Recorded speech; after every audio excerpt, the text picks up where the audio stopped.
Bonjour à tous. Donc, il est 13 heures. Donc, le timing est un peu serré. Donc, je pense que qu'on va commencer. Donc, bienvenue donc, dans ce webinaire donc, destiné aux IFMS. Donc, l'objectif aujourd'hui, c'est vraiment de vous donner en fait des éléments et des outils que vous pourrez directement réutilisés donc, au cours de vos enseignements.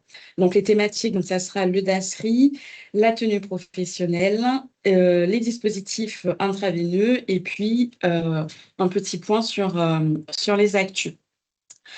Donc, Hélène qui passe les diapos normalement.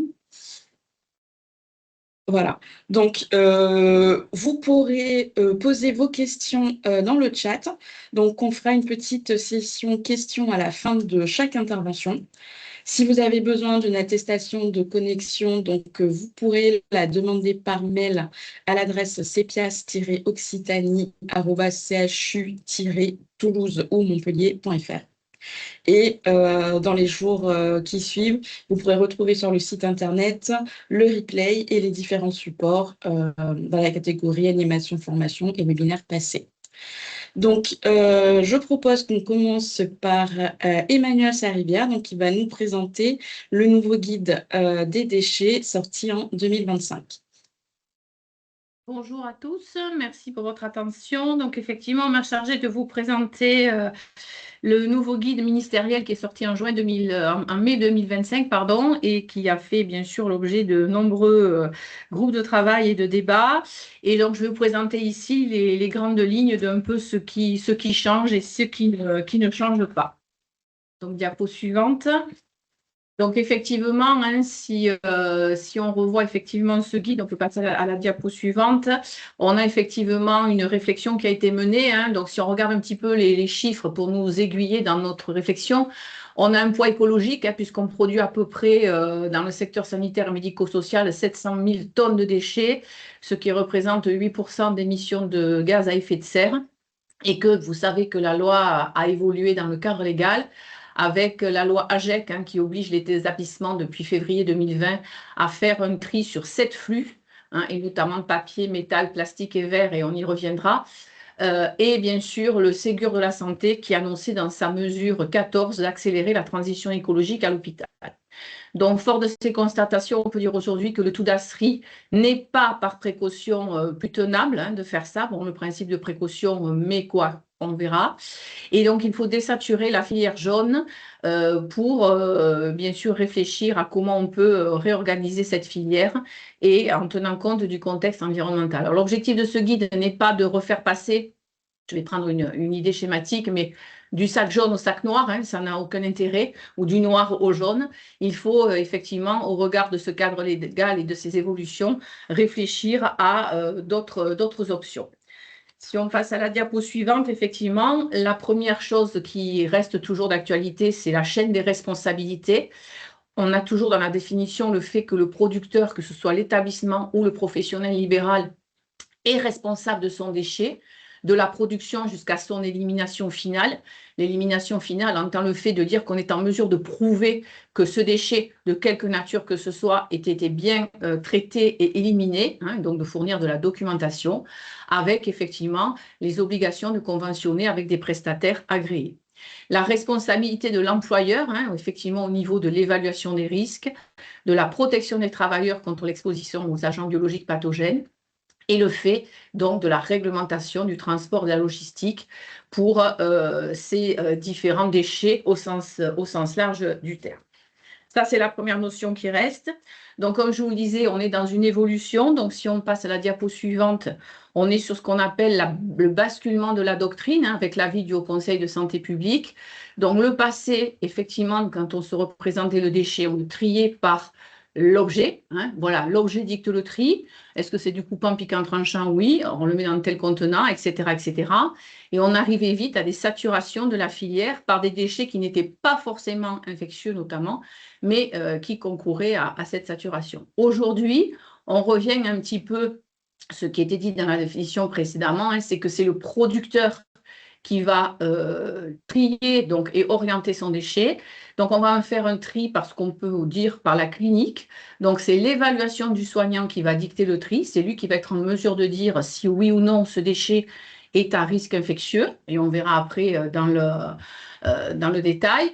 Et donc, en fonction de l'orienter dans la filière spécifique. Voilà, il redevient un petit peu l'arbitre, alors qu'on avait tendance à avoir un petit peu les prestataires qui dictaient aussi un petit peu le choix, notamment au niveau des DASRI. Si on regarde effectivement la nouvelle caractérisation du risque infectieux, et c'est là qu'il y a quelques changements, donc si on passe à la diapositive suivante, on a effectivement un déchet de soins non piquant est un DASRI uniquement s'il répond à ces deux critères. Soit il y a la notion, je vous disais tout à l'heure, d'infectieux, donc le foyer infectieux est avéré, hein, voilà, ou largement suspecté, et il y a une présence d'une multiplication active d'agents pathogènes. Donc, à ce compte-là, effectivement, le déchet va être orienté vers la filière DASRI.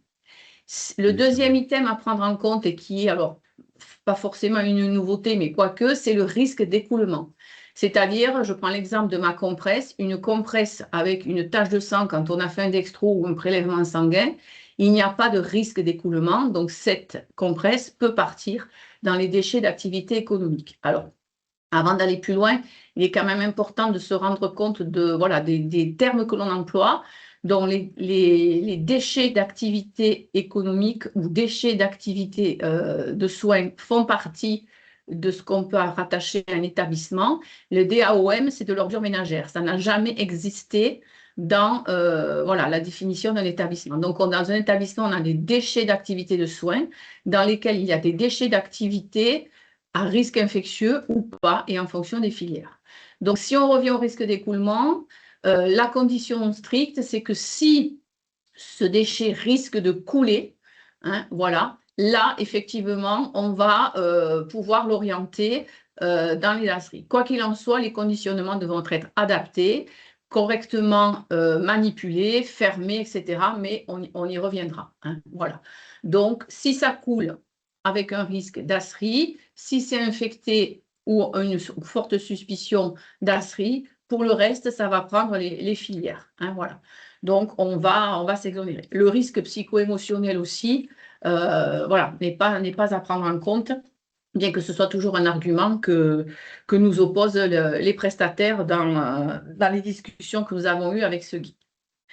Si on passe à la diapo suivante, elle explique bien ce que je viens de vous dire. Donc, effectivement, le paradoxe des BMR, hein, voilà, on a un porteur sain, un BMR qu'on a identifié ou pas, eh ben, ça ira dans la poubelle standard. Par contre, si ce BMR s'associe à un processus infectieux, c'est-à-dire si c'est associé à des signes cliniques, hein, là, effectivement, ça génère un foyer infectieux actif et les déchets prendront la filière des déchets d'activité de soins à risque infectieux. Donc, ce guide est bien fait parce qu'il vous propose un arbre décisionnel du soignant, si on regarde la diapositive suivante. Donc, en fait, voilà, on se pose la question, je vous le disais, hein, le professionnel est à même de déterminer le trajet que va prendre son déchet. Donc, est-ce que l'objet que j'ai entre les mains est piquant, coupant, tranchant? Oui, filière lasserie, ça n'a pas changé et à mon sens, ça ne changera pas. Si ça n'est pas l'objet, on regarde s'il y a un foyer avéré ou suspecté. Si oui, filière lasserie. Sinon, on passe sur la filière DAE. Et si le déchet est imprégné de liquide biologique avec risque d'écoulement, eh bien là, on retrouve sur la filière DASRI, ou sinon, c'est la poubelle standard dans le cadre de l'économie circulaire que j'ai décrit en début de présentation. Donc ça, c'est voilà, c'est présenté sous une autre forme dans le guide, mais à peu près, voilà, ce sont les objets de réflexion sur lesquels il faut se baser. Il y a bien sûr, je vous disais, des invariants qui ne changeront pas. Si on regarde la diapositive suivante, ce sera donc les orientations systématiques en DASRI, indépendamment de toute évaluation clinique, parce qu'ils présentent un danger pour le professionnel qui les manipule. Donc le piquant, coupant, tranchant, hein, voilà, risque de rupture de la barrière cutanée. Donc ça va dans l'OPCT adapté, les produits sanguins et les déchets anatomiques qui suivent une filière particulière, là aussi, dans le domaine du DASRI. L'objectif, je vous le disais, c'est pas de revenir au sac noir ou passer du jaune au noir ou du noir au jaune, c'est effectivement de dématérialiser le déchet courant. Donc, sur la diapositive, on reprend un petit peu les points. Donc, notamment les fameux équipements de protection individuelle ou les dispositifs à usage unique. Hein. Donc, en fonction, effectivement, masques et gants courants, ben, s'ils sont utilisés dans le cadre de l'hygiène ou des précautions standards ou pour protéger les autres patients, sauf bien sûr si ceux-là, une fois de plus, sont identifiés comme étant ayant un contact direct avec un foyer infectieux. Là, ils iront dans la filière inscrite. Idem pour les dispositifs médicaux non perforants. S'ils n'ont pas touché de foyer infectieux et ils ne sont pas gorgés de liquide, ils perdent leur statut de risque biologique. Hein, voilà. Voilà, une petite modération par rapport à ces dispositifs médicaux. L'analyse de ce guide et la mise en place, elle est quand même sujette à une évaluation par l'établissement, hein, notamment, de sa filière de traitement des déchets. Je prends pour exemple un établissement qui avait travaillé avec son prestataire et qui avait validé le fait de mettre ces fameuses poches et tubulures que vous voyez à l'écran dans les DAE, mais qui, pour des problèmes techniques, sont revenus en arrière parce que le prestataire ayant une trémie qui prend en charge ces dispositifs médicaux, les tubulures et les poches s'enroulaient autour de la trémie et provoquaient des dysfonctionnements, voire des dégâts sur le matériel de traitement. Donc, uniquement dans ce cas-là, ils ont été, par exemple, rebasculés sur du DASRI. Voilà. Donc, la mise en place de ce guide, elle est quand même sujette à une analyse en amont de vos circuits actuels et une réflexion avec le prestataire sur la possibilité ou pas. Donc voilà, effectivement, il faut réfléchir. Alors, on a fait une petite diapo supplémentaire dans la suivante sur une matrice clinique pour vous aider à la réflexion. Donc, la filière d'Ascri, hein, on est d'accord, infection ou écoulement, c'est les deux termes qu'il faut retenir, avec quelques exemples qu'on vous a mis. Donc, bien sûr, un Clostridium difficile ou un pansement sur un site infecté, ou un masque utilisé, par exemple, par un patient atteint d'une infection respiratoire, ou, comme je disais précédemment, une compresse ou un champ opératoire saturé de sang qui risque de s'écouler lors de son conditionnement et de son transport. Pour le reste, effectivement, hein, pas d'infection, pas d'écoulement. On passe sur la filière, on va dire, verte, hein, DAE. Par exemple, eh ben, les sondes vésicales avec, bien sûr, la vidange, les pansements d'un escarre simple, les protections féminines ou des compresses post-injection ou des tubulures de perfusion, comme je citais dans mon exemple précédemment. Le conditionnement, quoi qu'il en soit, voilà, on va sur la diapo suivante le voir. On revient sur la nécessité que ce soit un conditionnement qui soit rigoureux, quel que soit le type de filière. Hein, voilà. Donc, pour ce qui est de l'OPCT ou, voilà, ou des conditionnements avec des couleurs, les fermetures temporaires, c'est souvent relevé hein, dans les certifications sur la non-conformité des fermetures temporaires de ces dispositifs. Et bien donc, s'assurer une fois de plus dans l'évaluation que vous allez faire que le conditionnement que vous avez tel qu'il soit est bien adapté à la nature, à la quantité des déchets. Parce que souvent, on a des non-conformités qui sont facilement, on va dire, réglables parce qu'on n'a tout simplement pas à la base le bon contenant tel qu'il soit, hein, que ce soit pour un DAE ou un DASRI. Voilà. Donc, avec effectivement un petit rappel sur le fait qu'on ne stocke pas des déchets, et notamment des DASRI, dans les chambres des patients après le soin.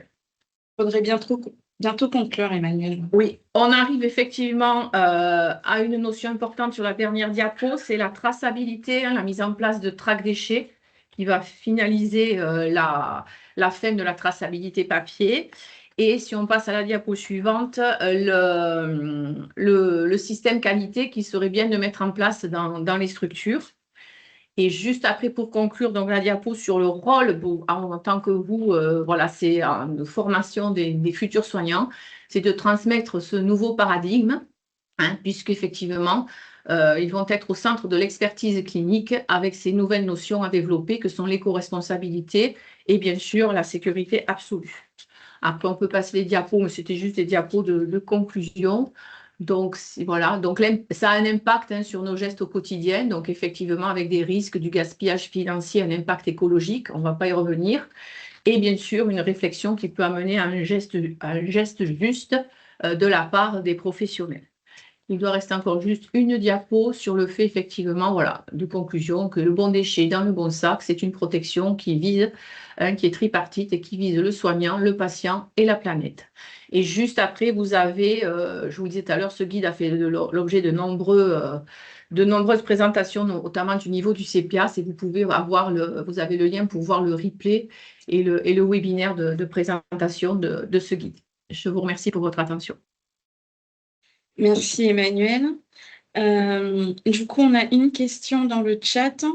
La gélification des liquides peut-elle permettre l'orientation du déchet non infecté en déchets associés aux soins non dangereux? Alors, si on gélifie, ça sera sur le risque d'écoulement. On aura plus ce risque d'écoulement. Après, effectivement, voilà, selon s'il n'est pas jugé infectieux, il va pouvoir suivre une filière. Voilà. Le DASRI, quoi qu'il en soit, ne doit pas être compacté. Ça reste d'actualité. Donc, effectivement, il faut.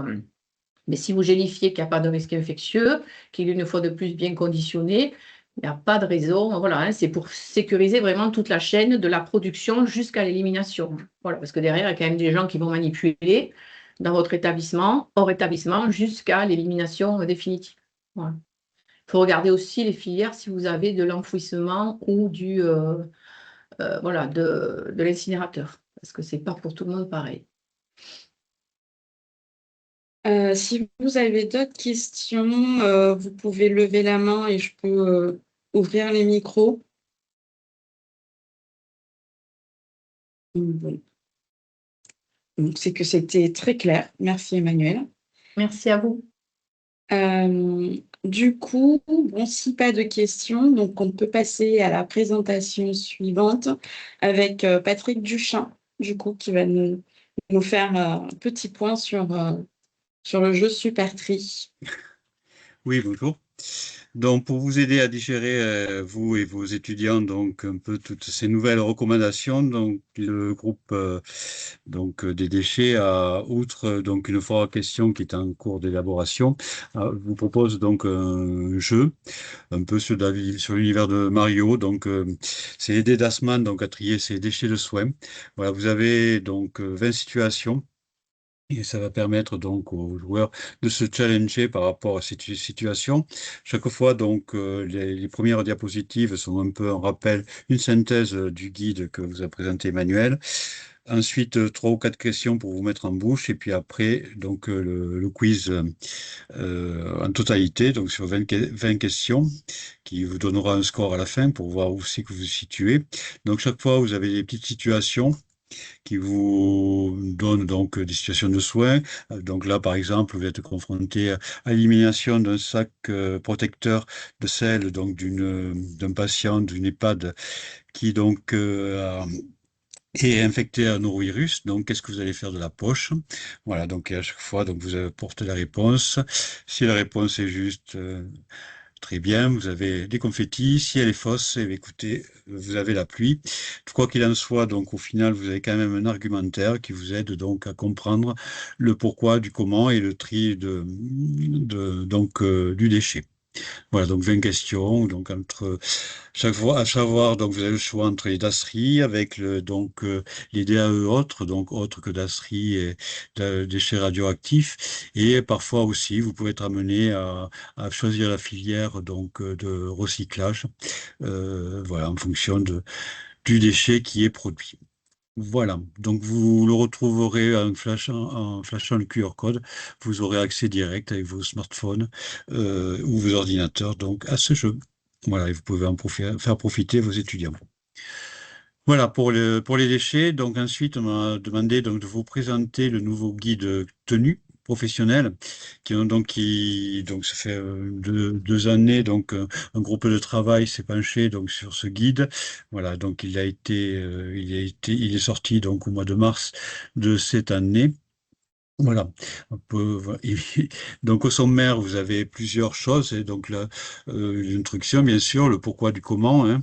Et ensuite, donc, des terminologies aussi qui paraissent importantes, notamment en ce qui concerne les EPI, et des réglementations aussi, parce que parfois, effectivement, les directeurs d'établissement, voilà, pensent qu'ils ne sont pas habilités, enfin, qu'ils ne sont pas obligés de fournir des tenues à leurs professionnels. Et or, c'est le cas, ce n'est pas le cas puisque la réglementation, qu'on verra plus tard, est là pour le rappeler. Ensuite, donc, vous avez tout un chapitre sur un peu la caractérisation. Enfin, c'est pas grave. Tout un chapitre sur la caractérisation donc des tenues professionnelles, de comment ils vont, qu'est-ce qu'on va choisir comme textile, quelles sont les normes à respecter. Voilà. Non, là, vous allez un peu vite quand même. Je veux bien aller un peu, mais si on pouvait revenir encore sur celle d'avant, puis après, j'enclenche. Merci. Voilà. Ensuite, donc, toute la définition de la tenue professionnelle, tout ce qui va être aussi euh, éléments qui vont venir compléter cette tenue, hein. Ensuite, en fonction aussi de où on se situe, un établissement médico-social, un établissement sanitaire, donc vous fournir le type de tenue qui sera adéquate. Et on a aussi décliné donc pour la ville et d'autres secteurs hospitaliers tels que les dépositoires. Voilà. On parlera aussi du cycle du linge, de l'élimination de la tenue professionnelle. Diapo suivante. Donc, ce que je vous disais, donc la tenue professionnelle, effectivement, on a bien redéfini ce que c'était, hein. Donc, c'est un ensemble d'articles vestimentaires et d'équipements de protection caractéristiques adaptés à l'emploi du risque professionnel ou aux circonstances rencontrées en exercice. Voilà, ce qui concerne nous les soignants, c'est plutôt le risque donc infectieux, hein, donc qui nous préoccupe et le risque de transmission croisée. Donc ensuite aussi, on s'est attaché à redéfinir un équipement de protection individuelle, EPI, hein. Enfin, c'est vrai qu'on parle souvent de pays en parlant du tablier, des gants, des masques chirurgicaux, par exemple, ou des couches-chaussures qui ne sont pas au sens légal, donc au sens de la loi, donc des EPI, hein. Un EPI, donc c'est vraiment quelque chose, un élément dont l'efficacité a été démontrée, hein, et qui correspond à un règlement européen et à un marquage. Là, dans les EPI que l'on utilise dans le secteur sanitaire, ce sont seuls les masques FFP2 qui ont ce label. Voilà. Donc attention quand on parle des EPI. Et donc ce que je vous parlais tout à l'heure, la réglementation, donc qui oblige l'employeur donc à fournir et à entretenir les vêtements donc de travail de leurs agents, hein. Voilà. On rappelle aussi par rapport aux étudiants, aux stagiaires, il y a une instruction de la Direction générale de la santé donc qui donc du mois de septembre 2020 donc qui rappelle effectivement que là aussi les établissements sont tenus de fournir des tenues donc aux stagiaires ou aux étudiants, que ce soit dans les métiers de la santé ou que ce soit dans les métiers pour les médecins. Diapo suivante. Bah donc, bien sûr, on ne peut pas déconnecter le guide des précautions standards, puisqu'à chaque fois qu'il y aura des situations à risque, des éléments donc complémentaires vont être apportés, donc ce qu'on appelle EPI, hein, en fonction pour lutter contre la gestion, par rapport à la gestion des excrétas, par rapport à la protection de la tenue, au port de gants, parfois au port de masques quand on a des épidémies de gastroentérite. Voilà, bien sûr, les gants qui sont là pour prévenir donc, du risque d'exposition au sang, hein, aux accidents, voilà, et aux produits biologiques, mais aussi aux produits chimiques. Diapo suivante. Merci. Donc, on rappelle donc quels éléments constituent la tenue professionnelle. Et donc, en tenue de base, ben, on retrouve les tenues traditionnelles que sont les tuniques à manches courtes et les pantalons, hein. Donc, qu'elles soient blanches ou d'autres couleurs qu'on peut retrouver dans le secteur sanitaire, mais aussi parfois dans le micro-social. Elle peut être aussi des t-shirts polo à manches courtes, des Bermudas parfois aussi, plus pour le secteur du handicap ou le secteur médico-social.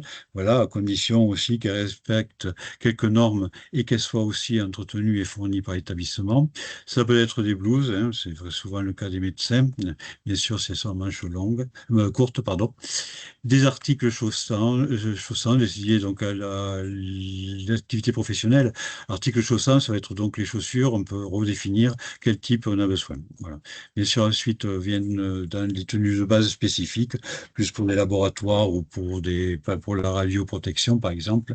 Voilà. Ensuite, les articles coiffants, les surblouses en tissu, donc pour ce qui concerne le bloc. On parle aussi des articles passe-couloir, hein, bien souvent, donc c'est polaires, hein, qui sont bien souvent gardés le temps des soins. Donc, on rappelle aussi au fait que de ne pas les porter pendant les temps de soins, mais qu'elles sont vraiment réservées à les activités, soit de repos, soit effectivement pour de se déplacer dans l'établissement. Des articles supplémentaires donc à usage unique, donc pour la tête, le visage, ça c'est pour les blocs, des articles pour le corps et des articles pour les pieds. Voilà. Ça c'est plus les couvre-chaussures. Voilà. Diapo suivante.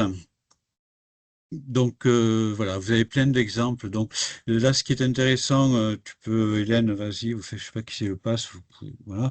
Donc c'est des fiches donc qui vous parlent donc des différentes tenues. Ce qui est d'intéressant, c'est qu'elles vont effectivement parler donc du textile qui devra être employé, par exemple. Ouais, on va faire du coton, un mélange coton-polyester, hein, 65 à 35 par exemple. Pourquoi? Ben, parce que le coton quand même est plus facile à porter et le polyester est là aussi pour qu'il sèche plus vite. Voilà, donc toutes ces petites fiches vont vous rappeler quelles normes et quel tissu et comment choisir donc vos textiles.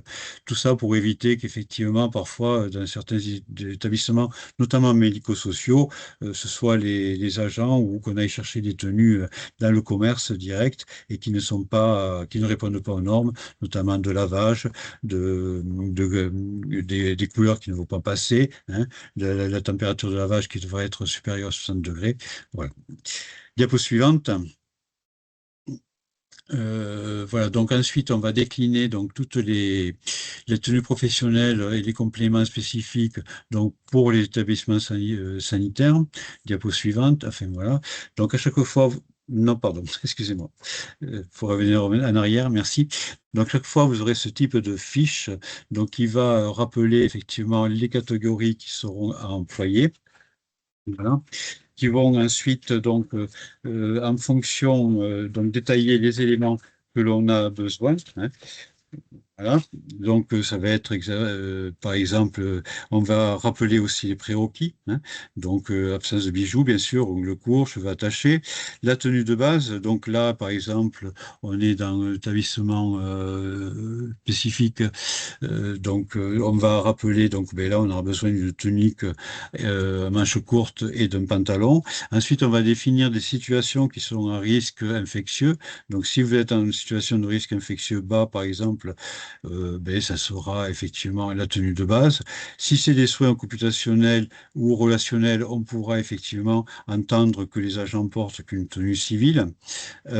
Par contre, si on est donc dans des situations à risque infectieux moyen, ben là, on va, en fonction du risque, rapporter un élément complémentaire, hein, soit un article soit un masque, soit une protection oculaire, soit un tablier ou une surblouse, voilà, en fonction de ce qui est prescrit par les précautions standards. Et bien sûr, quand on est dans des risques infectieux élevés, ou soit on risque pour soi-même, soit on risque d'apporter, de transmettre aux patients, comme par exemple pour les blocs, voilà, on va agrémenter la tenue d'articles supplémentaires. Diapo suivante. Voilà, donc on a décliné donc toutes ces fiches en fonction des différents secteurs, que ce soit donc les secteurs la médecine, la chirurgie, on va en parler au bloc, tout ça. Donc là, on peut défiler les diapositives, les fiches. Voilà. Donc ça, vous le retrouverez tout dans le guide si vous souhaitez approfondir. Ce qui va être en bleu, par exemple, ben, c'est des choses qui vont être en rapport avec les précautions standards. Les lignes grisées, ben, vous voyez, par exemple, pour l'article coiffant, on estime qu'on n'en a vraiment pas besoin. Voilà. Diapo suivante, donc voilà le type anneau SMS. On a aussi donc détaillé pour les fonctions support des établissements, que ce soit les cuisines, que ce soit la blanchisserie, les transports sanitaires, l'entretien des locaux aussi, ou le biomédical. Diapo suivante. Voilà, et bien sûr, on en parle aussi en ville. J'ai vu une question passer, je ne sais pas justement si elle portait sur donc les étudiants dans des cabinets donc d'infirmiers de ville. Voilà, là aussi, on rappelle effectivement quel type de tenue doit porter un infirmier de ville. Alors, ça va être effectivement une tenue civile qui sera dédiée donc au temps à son temps de travail. Et effectivement, en fonction des actes qu'elle va produire ou du risque infectieux, elle rajoutera des tabliers, voilà, des articles supplémentaires. Voilà. Donc là, vous l'avez sous les yeux. Voilà. Le kiné aussi, pareil en ville. Voilà. En fonction des situations, il va se trouver confronté et au regard des précautions standards, il appliquera des articles supplémentaires. Suivant. Voilà, donc on vous propose aussi le cycle du linge, voilà, pour un peu rappeler donc les circuits sales, les circuits propres, qu'est-ce qui se passe en blanchisserie. Voilà, c'est intéressant aussi de comprendre aussi pourquoi parfois il faut conditionner le linge, hein, pour justement protéger aussi les professionnels qui sont dans la vague. Diapo suivante. Ensuite aussi, un rappel par rapport à l'élimination des tenues, donc la loi AGEC de 2020 aussi est là pour rappeler aussi qu'il est possible de recycler, hein, les textiles. Donc il ne faudra pas hésiter à créer aussi des filières pour répondre donc à cette injonction. Voilà, donc tout ça, vous le retrouverez sur notre site. Euh, voilà, guide des tenues avec... voilà, vous l'avez ici. Non, c'est pas celui-là, mais enfin, c'est pas grave. Voilà, j'en ai fini pour la tenue. Si vous avez des questions, il y en avait une. Merci Patrick. Oui, il y a une question dans le chat une à laquelle tu as déjà répondu Voilà, c'est concernant ça. la tenue La des tenue. infirmières libérales. Mhm. Et la première question, c'était, les élèves AS rapportent souvent que dans le secteur du handicap santé mentale, on leur propose une blouse ou un polo lavé par l'établissement, mais le bas est à leur charge, malgré question Ouais, d'hygiène. oui, c'est un combat justement qu'on est en train de mener. Et justement, là, on rappelle dans ces fiches, effectivement, qu'il n'y a pas que le haut à fournir, il y a aussi le bas ouais, qui devrait être fourni par l'établissement. Ouais, donc, voilà, on peut s'appuyer effectivement sur ces fiches pour répondre à cette difficulté.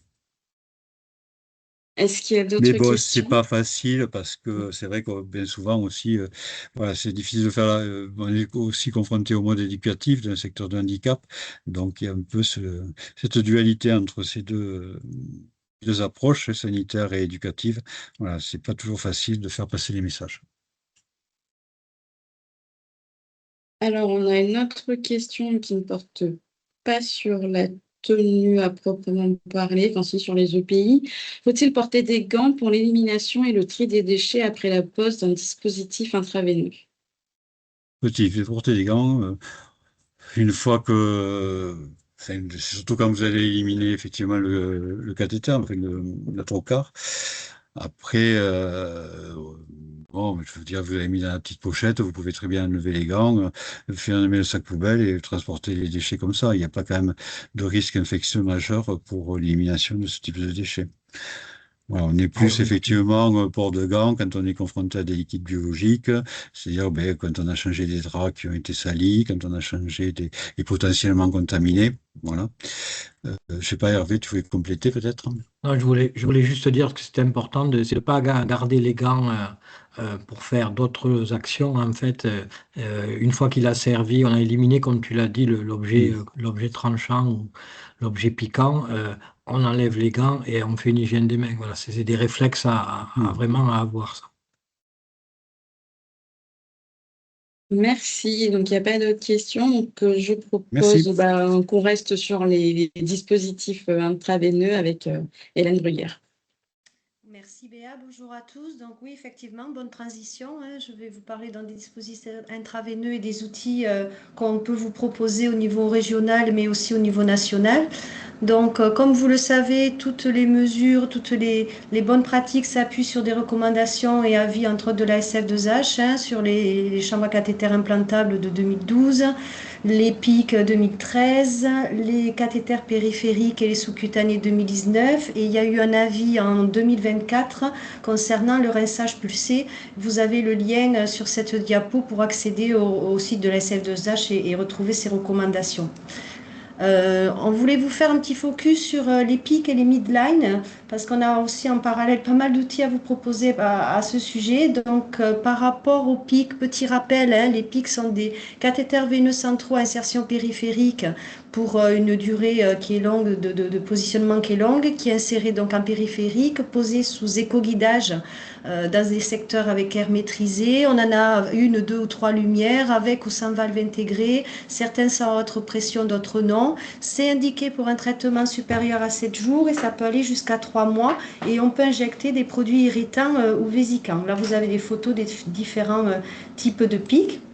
Les midlines, par contre, sont des cathéters veineux périphériques profonds qui sont insérés donc en veine basilique ou céphalique, donc en périphérique, sous éco-guidage également, pas forcément dans une atmosphère maîtrisée, à une ou deux lumières. Par contre, là, on ne peut pas injecter de produits irritants ou vésicants. Certains, on peut mettre en prolongateur intégré, d'autres non. Certains avec une valve intégrée, d'autres non, ou haute pression ou non. Et si le prolongateur est intégré, c'est indiqué pour un traitement supérieur à 7 jours allant jusqu'à 3-4 semaines. Si le prolongateur n'est pas intégré, c'est un traitement d'une durée de moins de 7 jours. Du coup, ça fait une différence par rapport aux manipulations parce que les midlines sans prolongateur sont à manipuler comme les cathéters périphériques courts et les midlines avec prolongateur sont à manipuler comme un pic.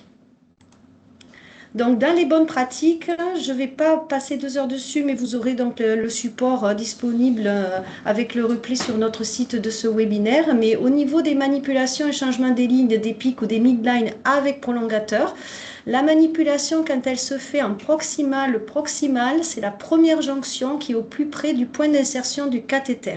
Et donc, à ce moment-là, il faut porter une blouse à usage unique, un masque à usage médical pour le professionnel et pour le patient. Si le patient ne peut pas porter de masque, on lui fait tourner la tête de l'autre côté du bras. Une hygiène des mains avec friction, évidemment, et le port de gants stériles. Quand les manipulations se font en distal, donc c'est-à-dire les autres zones de jonction, la tenue doit être propre et toujours la friction des mains avec la solution hydroalcoolique.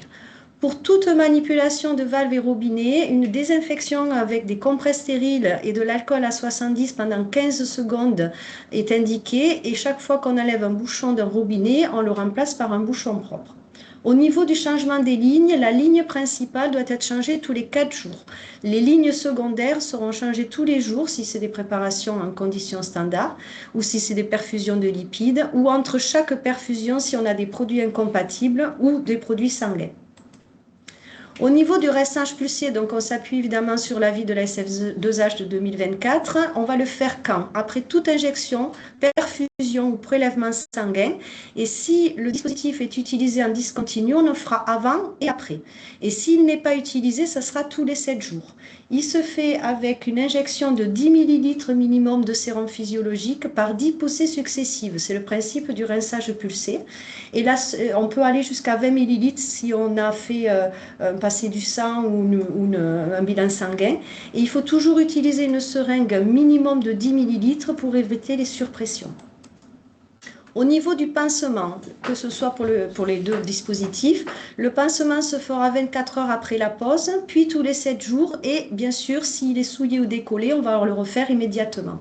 La spécificité de ces dispositifs, c'est qu'il n'y a pas de suture, on a des fixateurs qui sont à changer chaque semaine au moment du pansement, sauf ce système-là, le Securicat, qui lui reste en place.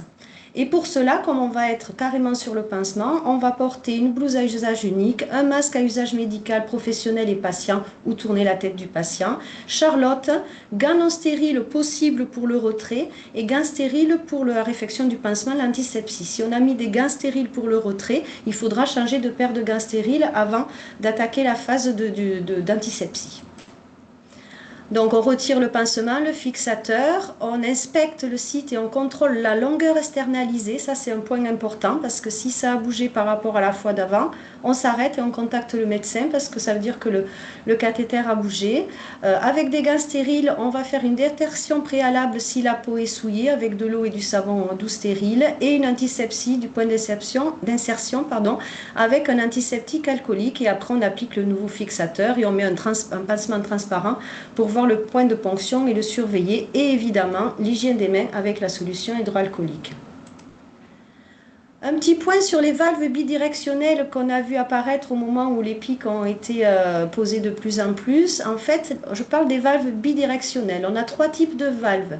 Les valves à flush négatif, c'est-à-dire quand on va déconnecter, le sang risque de revenir à l'intérieur du cathéter. Les valves à flush neutre, en fait, quand on va retirer, la seringue, il ne va rien se passer. Et à flush positif, il y a un système qui va permettre que ça parte dans la circulation sanguine. Alors ça, c'est important à savoir parce qu'on clampe ou on ne clampe pas au moment de la déconnexion de la seringue ou de la perfusion.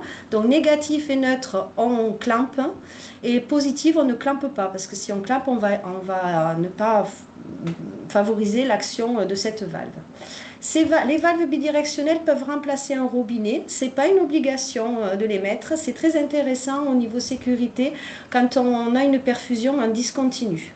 Elles se changent donc quand elles sont mises au niveau du point proximal lors du pansement une fois par semaine et si elles sont sur les autres zones de connexion en distal lors du changement des lignes. Et bien sûr, on désinfecte avec une compresse stérile imbibée d'alcool à 70. On ne met jamais de bouchon Luer-Lock sur une valve, sauf si on a des pics avec des valves intégrées. Et on peut voir apparaître aussi des capuchons désinfectants. Il n'y a pas d'obligation, c'est possible de les utiliser. Il n'y a pas d'études qui montrent pour l'instant, à ce jour, de les mettre en systématique. Au niveau dans les rappels, l'importance de la surveillance et de la traçabilité, le premier point, je vais commencer par ça, c'est que tous les jours, il faut évaluer la pertinence du maintien du cathéter, quel que soit le type de cathéter. On surveille et on trace la graduation externalisée du cathéter, l'état général du patient, l'état du site d'insertion et on va noter s'il y a des incidents ou accidents. On informe le patient par rapport à des habitudes lorsqu'il est porteur de ces dispositifs, de porter des manches larges, pas de port de charge lourde, pas de bain et on protège le cathéter lors de la douche. Et au niveau du retrait du dispositif, à ce jour, les pics peuvent être retirés par les médecins ou par un infirmier si un médecin peut intervenir. Et le midline, à ce jour, il y a un petit vide au niveau infirmier, c'est à retirer par les médecins parce qu'il n'y a pas de texte officiel qui permet de dire que les infirmiers peuvent retirer les midlines. Il y a eu un avis du Conseil de l'Ordre récemment, 2025 je crois que c'était, donc on a un petit vide là-dessus. Alors j'en viens après ce petit rappel des mesures, les outils qu'on vous propose. Alors il y a un outil qui est disponible sur notre site, en fait c'est un kit où il y a plusieurs, vous avez le lien qui vous permet d'accéder à tous ces outils. C'est un kit qui comprend un premier film qui a été tourné au domicile sur la réfection du pansement d'un pic. Il dure 8 minutes et il reprend toutes les étapes du pansement. Donc c'est à domicile, mais ça peut valoir aussi un établissement de santé, évidemment. Un deuxième film qui dure 7 minutes, qui reprend étape par étape ce qui a été vu dans le premier film, mais en mettant en avant l'essentiel des bonnes pratiques concernant, comme par exemple l'hygiène des mains, la tenue, le port de gants, la traçabilité, tous les points. Et bien sûr, on s'appuie à chaque fois sur les recommandations nationales. Et il y a un troisième outil qui comprend en fait 2 supports, ce qu'on a appelé la version pédagogique. Ça peut être intéressant pour vous en tant qu'enseignant. Il comprend une vidéo qui reprend les connaissances à acquérir avec une approche interactive avec des questions-réponses accompagnées d'argumentaires. Ce film dure 9 minutes. Par exemple, on pose la question quel type de pays ?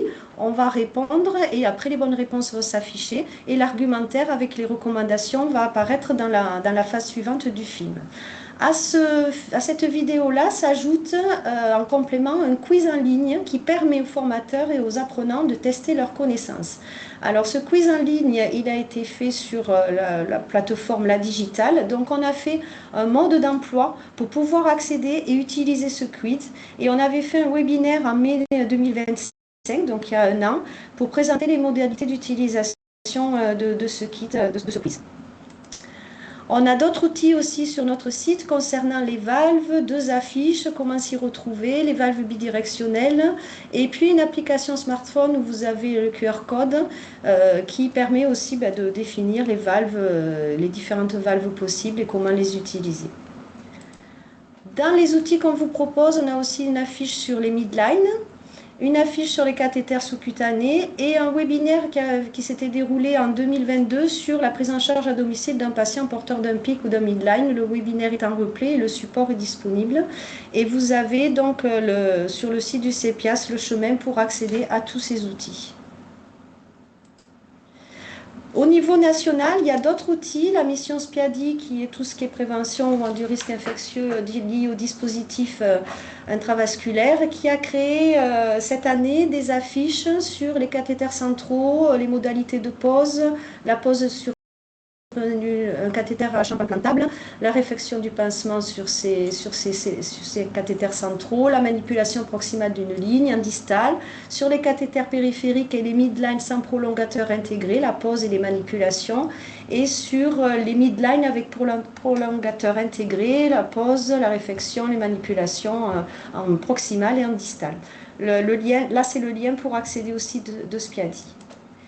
Et pour terminer, je ne sais pas si vous avez déjà été vu dans les différents établissements dont vous suivez les étudiants, on va avoir de plus en plus un nouveau dispositif qu'on appelle les PIC-POR, qui en résumé est une chambre implantable insérée au niveau du bras comme un PIC. Donc le CEPIAS Bretagne a émis une affiche fin d'année 2025 qui reprend ce qu'est ce dispositif et comment les manipuler. En gros, c'est à manipuler comme une CCI qui est posée au niveau thoracique mais qui est émise au niveau du bras. Mais voilà, vous avez une photo. Quand c'est pas, on va mettre une aiguille de Hubert et en fait, ça fait une petite chambre qui est plus petite que celle qu'on a au niveau thoracique, mais c'est exactement la même chose. Voilà pour les dispositifs invasifs et les outils. Merci Hélène. Alors, il n'y a pas de questions dans le chat. Je ne sais pas si quelqu'un souhaite poser une question. Ok, a priori non. Donc, on passe à la dernière présentation sur les actualités avec Hervé Vergne. Merci. S'il y a une question, on me demande où trouver le kit. Oui, le kit, on vous a mis le lien sur la diapo et il est sur notre site internet, le site du CEPIAS Occitanie, dans la rubrique des outils. Voilà, vous retrouvez tout ça. À la diapo, oui, effectivement, où il y a marqué réfection du pincement au PIC à domicile, il y a le lien. Alors, je vais juste compléter ce que vous ont dit mes collègues avec quelques éléments d'actualité. Donc, sur la diapo suivante, voilà, vous trouvez un document qui date là de l'année dernière, élaboré par la société savante des hygiénistes, la SF2H, voilà, et qui est vraiment un document pour vous, un document ressource que vous devez déjà peut-être connaître, mais qui donne vraiment sur le risque infectieux des éléments pour mieux comprendre et mieux expliquer. Donc, on est vraiment dans le cœur de ce qu'on attend, et ça inclut bien sûr les précautions standards et les éléments sur les précautions complémentaires. Donc, je vous ai mis sur la diapo d'après le lien, mais vous voyez ici là l'objectif, où c'est vraiment pour mieux comprendre, parce qu'on sait bien qu'on fera bien, et nos étudiants aussi feront bien ce qu'ils comprennent bien. Donc, c'est vraiment de renforcer cette compréhension et harmoniser, parce qu'on est toujours conscient des difficultés entre ce qui est dit, les messages que l'on transmet et ce qui se vit après sur le terrain. Donc, c'est vraiment ce qui a été voulu par ce document. Et vous verrez là, c'est un outil de référence avec pas mal d'éléments, d'exemples qui sont donnés. Sur la diapo suivante, voilà, c'est juste pour vous montrer la table des matières où il y a un peu d'éléments théoriques au début et puis après on retrouve un petit peu les éléments qu'on vous a donnés dans le cadre des précautions standards. Vous voyez qu'il y a sur l'hygiène des mains, etc. Voilà, donc tout ce qui est voilà, en lien avec ces précautions standards, précautions complémentaires et vous avez le lien donc sur la diapo. Sur la diapo suivante, voilà, donc là, on voulait vous faire part, mais vous le savez, on avait fait déjà l'année dernière un diaporama et une visio consacrée à cette thématique, donc sur les nouvelles précautions complémentaires sur le plan respiratoire. Vous voyez qu'on est passé de nos recommandations qui existaient jusqu'à présent à ces nouvelles. Donc, on a fait quelques éléments pour qu'on essaie de s'y retrouver. Et parmi ces éléments, il y a des outils qui concernent aussi les formateurs. Donc, on va voir plus loin. Donc voilà, donc on a souhaité, là je vous ai mis en bas à gauche un résumé de ce qu'il faut regarder aujourd'hui, puisque c'est ces précautions respiratoires, on a 3 niveaux à appliquer et à regarder, soit on est dans des niveaux simples, renforcés ou maximal, et ça on va se baser à la pathologie du patient, au type de germe dont est porteur le patient, le soin qui va être réalisé et sa durée si c'est un soin long ou un soin court, moins de 10-15 minutes. Et là, ce qui est aussi nouveau et ce que le Covid nous a appris à l'occasion de la pandémie, c'est aussi l'aspect de la ventilation, comment les locaux des établissements où sont réalisés les soins, qu'est-ce qu'on peut dire sur les critères de la qualité de l'air. Donc, les établissements travaillent aujourd'hui beaucoup sur cette partie, mais déjà, on n'est plus sur la dénomination des précautions air et gouttelettes qu'on abandonne petit à petit, même si on le retrouve encore, hein. Mais aujourd'hui, voilà, on le transforme sur des précautions respiratoires avec des niveaux, vous voyez, 3 niveaux différents.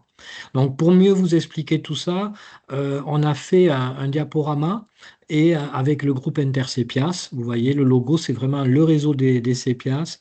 Et on a également ajouté à ce diaporama des cas concrets. Voilà, comme ça, il y a plusieurs situations et vous pourrez ainsi pouvoir vous en servir si ce n'est pas déjà fait. Donc, il y a ce point-là. Si on passe la diapo suivante.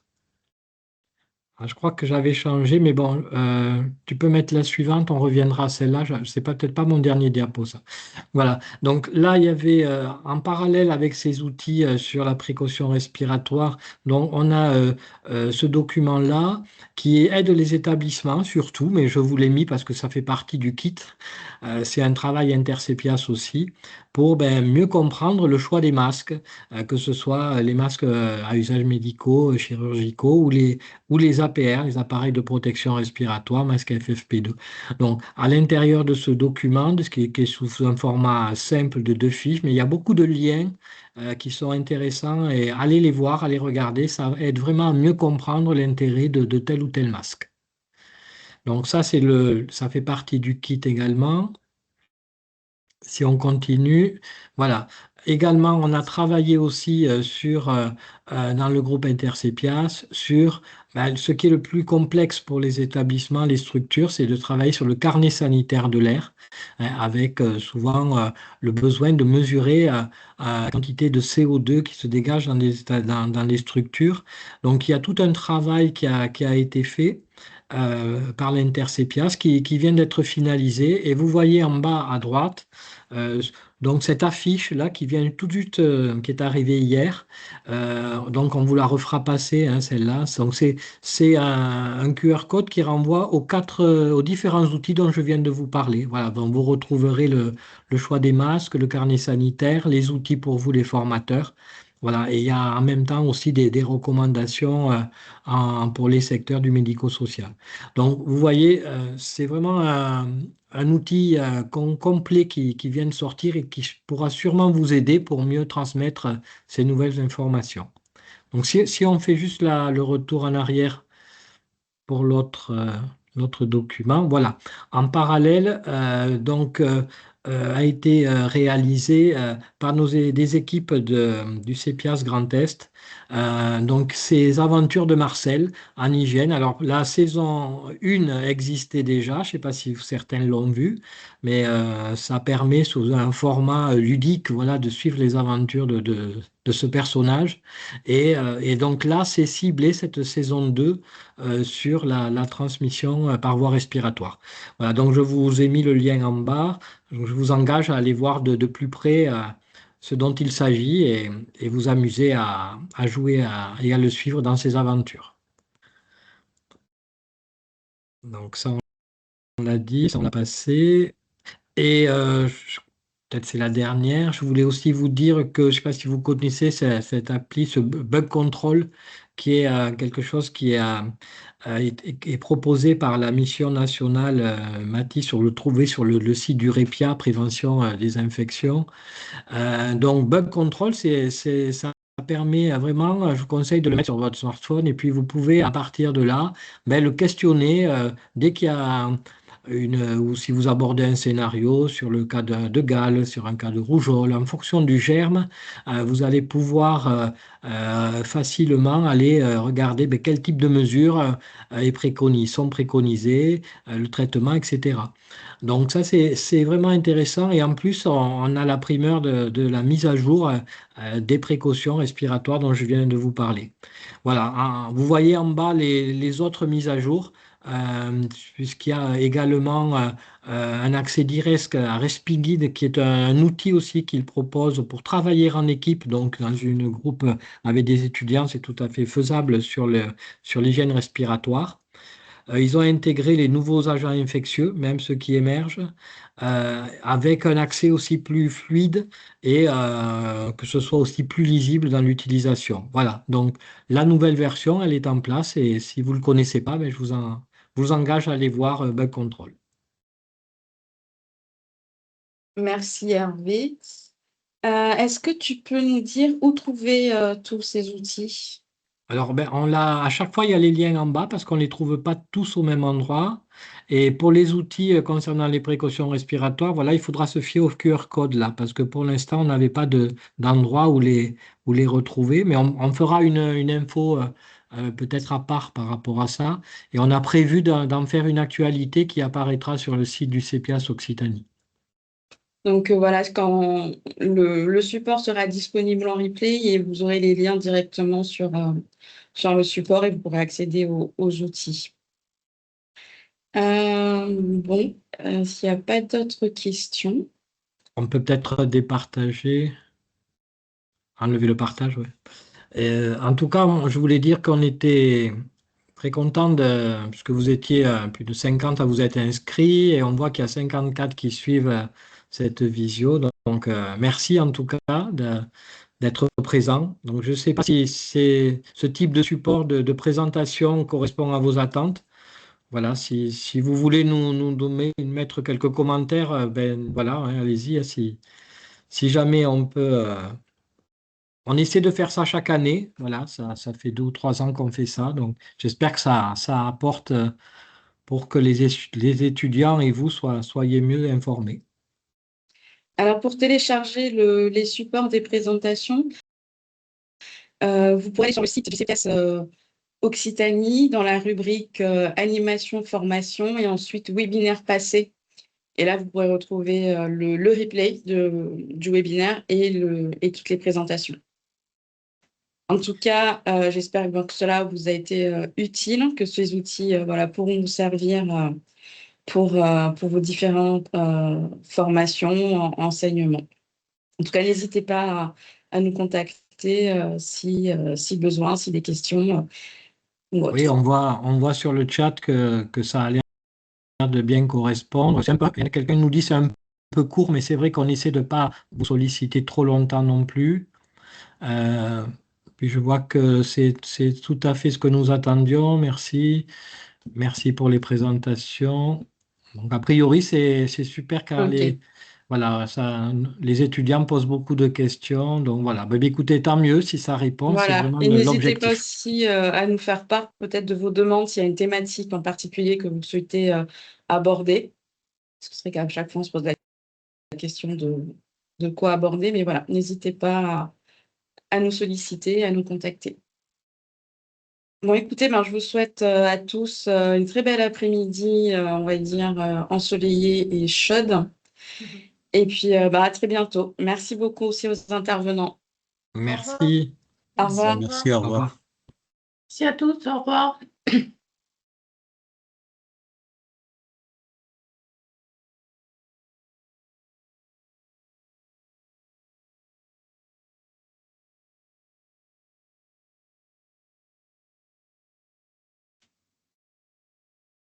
Ah, tu vois, soit en pédiatrie néonate, il y a quelqu'un qui met. J'ai pas quitté, je quitte pas, je vais appeler Caro pour après pas perdre l'enregistrement. Soins pédiatrie néonate. Oui, c'est quelqu'un qui a demandé. C'est vrai que. Oui. Bon. Ça a été? Vous êtes content?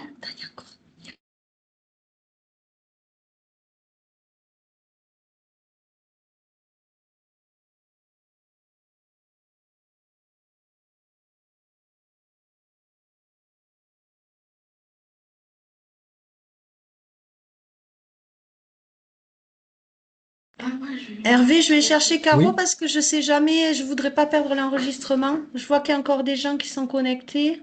ben, normal, ah oui, mais je pense que si on fait fin de l'événement, ça va l'arrêter tout seul. Oui, Ouais, donc je fais fin de l'événement. oui. Et après, je crois que tu le retrouves dans ton Teams quelque part. Normalement, oui.